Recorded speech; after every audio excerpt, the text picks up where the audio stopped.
Hi everyone, welcome to the Epics of Bharat. ప్రాచీన ఆయుర్వేదంలో 8 ప్రత్యేక శాఖలు ఉన్నాయి.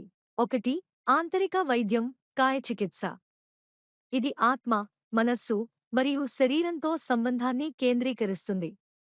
ఇది వాయు, పిత్త, కఫ అనే 3 దోషాల మధ్య సమతుల్యతను ప్రాముఖ్యంగా చూస్తుంది. 6 దశల్లో వ్యాధుల తొలివేళల్లో గుర్తింపు ప్రాధాన్యం. 2000 కంటే ఎక్కువ ఔషధ మొక్కలు మరియు పంచకర్మ వంటి ప్రత్యేక శుద్ధి చికిత్సలు అందుబాటులో ఉన్నాయి. 2. కళ్ళు, ముక్కు మరియు చెవులు, శాలాక్య తంత్రం.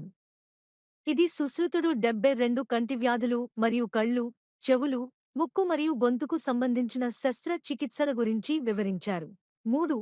విషవిజ్ఞానం, విషగర వైరోధ తంత్రం.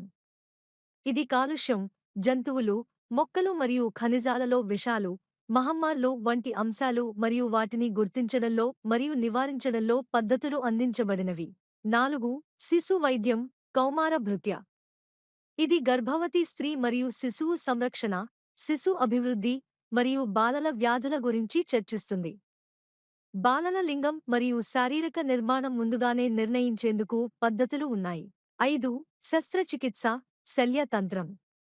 ఇది 2000 సంవత్సరాల క్రితం శస్త్రచికిత్స పద్ధతులు మరియు శరీర భాగాల గురించి శిక్షణ ఇచ్చే విధానం చర్చించబడింది. 6. మనోవైద్య, భూత విద్య. ఇది మానసిక రుగ్మతలు మరియు దెయ్యం పట్టడాలు వంటి వ్యాధులను జొక సంబంధిత మందులు, ఆహారం మరియు యోగ విద్యలు ద్వారా పరిష్కరిస్తుంది. 7. వృష్యతంత్రం, వాజీకరణ. ఇది సంతాన సాఫల్య చికిత్సలు మరియు ఆధ్యాత్మిక శక్తి రూపాంతరం గురించి చర్చిస్తుంది. 8. పునరుజ్జీవనం, రసాయన. ఇది జీవితకాలం పెంచడానికి మరియు నైతిక జీవన విధానాల ద్వారా ఆరోగ్యాన్ని కాపాడుకోవడంలో ప్రాధాన్యత ఇస్తుంది.